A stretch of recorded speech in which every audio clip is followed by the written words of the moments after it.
Well,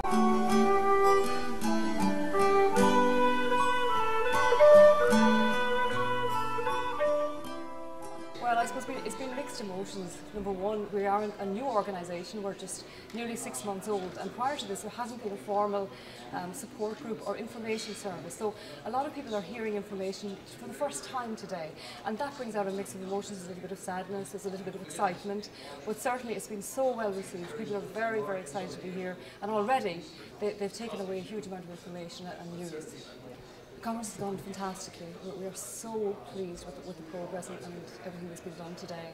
So, you know, Bernard Dan started off the morning talking about neurology, talking about the types of Angelman syndrome, and it really set the scene and gave people a baseline understanding of what is Angelman syndrome. Jill then followed through with the genetics of it as to why does this happen? What happens within our DNA that causes Angelman syndrome, and some of the new techniques around diagnostics. Very important for families because, as you will have heard, the diagnostics and the issues around that has led to people not being able to be diagnosed. So there's certainly great news around progress there.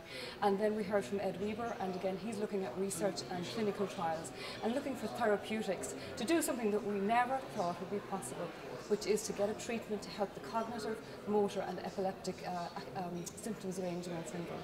So it's been a very exciting day. This conference is incredibly important to the family so that they know what's happening, and they know that people are looking at them and understanding what's going on with their lives and answering the questions that they have about what's happening with Angelman syndrome. We put together a very comprehensive conference pack, and through that we included a lot of information about links where they could go, information around a diagnosis. Oftentimes when people are sitting in front of their paediatrician and they hear those awful, the two words that they will never forget, Angelman syndrome, oftentimes they walk away with nothing. Only those two words. And I think it's what we've produced today and we've given out to all the families today is extremely important, that it breaks down why this has happened, what strategies are in place, and where they can go for more information and help. I mean, in addition to that, here at the conference we have some very important umbrella groups who are represented here today, and they're giving a lot of information. So for example, the Special Needs Parents Association. So while we as a board for Angelman Syndrome Ireland can certainly deliver support and information to a certain extent, there's a whole raft of information, whether it's to do with rights or entitlements, that groups like the Carers Association, the Special Needs Parents Association are wonderful supports to parents.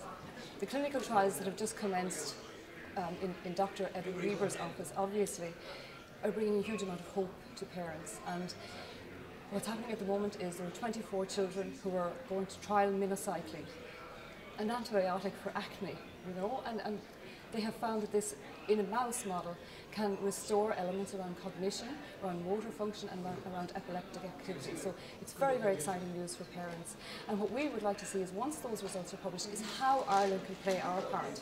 We're completely supportive of the 24 children in Florida. We want to know, where do we fit in? When are we going to be able to get this for our children? So really, that's the next step for us as a board of directors, is how do we set a platform that will enable Irish children to participate in trials if they so want.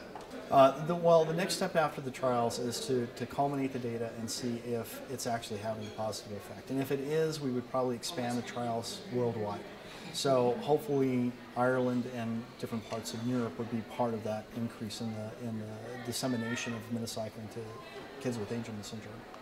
Today has also been an occasion where many parents for the first time have seen another child with Angelman syndrome.